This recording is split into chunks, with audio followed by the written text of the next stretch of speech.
અસામાજિક તત્વો કેટલા બેખોફ છે એનો જીવતો દાખલો આ દ્રશ્યોમાં છે। ગેરકાયદેસર લાકડા ભરેલા ટેમ્પોને બચાવવા માટે ગુંડા તત્વોએ આ રીતે પ્રાંત અધિકારીની કારને અટકાવી દીધી। કારની આગળ જ બુલેટ રાખીને ગુંડાઓએ દાદાગીરી કરી। પોલીસના દાવા પ્રમાણે ગુંડાઓએ અન્ય લોકોનું ટોળું ભેગું કરીને ભયનો માહોલ ઊભો કર્યો અને હલ્લાબોલ કરીને સરકારી અધિકારીઓની કામગીરીમાં અવરોધ ઊભો કર્યો।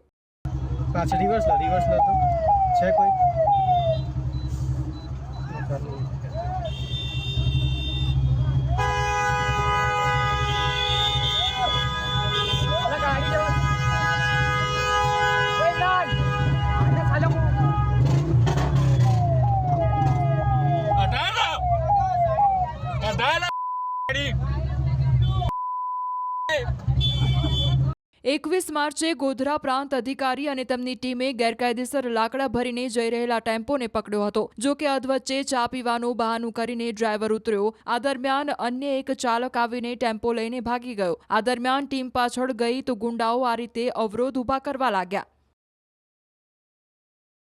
અસામાજિક તત્વો કેટલા બેખોફ છે એનો જીવતો દાખલો આ દ્રશ્યોમાં છે। ગેરકાયદેસર લાકડા ભરેલા ટેમ્પોને બચાવવા માટે ગુંડા તત્વોએ આ રીતે પ્રાંત અધિકારીની કારને અટકાવી દીધી। કારની આગળ જ બુલેટ રાખીને ગુંડાઓએ દાદાગીરી કરી। પોલીસના દાવા પ્રમાણે ગુંડાઓએ અન્ય લોકોનું ટોળું ભેગું કરીને ભયનો માહોલ ઊભો કર્યો અને હલ્લાબોલ કરીને સરકારી અધિકારીઓની કામગીરીમાં અવરોધ ઊભો કર્યો।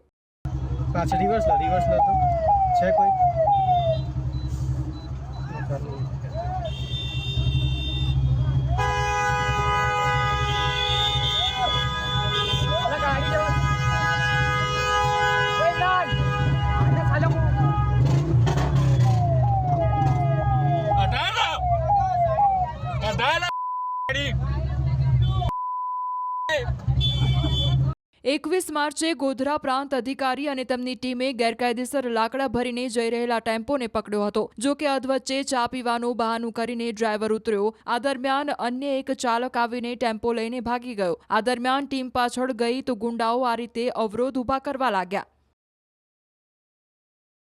અસામાજિક તત્વો કેટલા બેખોફ છે એનો જીવતો દાખલો આ દ્રશ્યોમાં છે। ગેરકાયદેસર લાકડા ભરેલા ટેમ્પોને બચાવવા માટે ગુંડા તત્વોએ આ રીતે પ્રાંત અધિકારીની કારને અટકાવી દીધી। કારની આગળ જ બુલેટ રાખીને ગુંડાઓએ દાદાગીરી કરી। પોલીસના દાવા પ્રમાણે ગુંડાઓએ અન્ય લોકોનું ટોળું ભેગું કરીને ભયનો માહોલ ઊભો કર્યો અને હલ્લાબોલ કરીને સરકારી અધિકારીઓની કામગીરીમાં અવરોધ ઊભો કર્યો।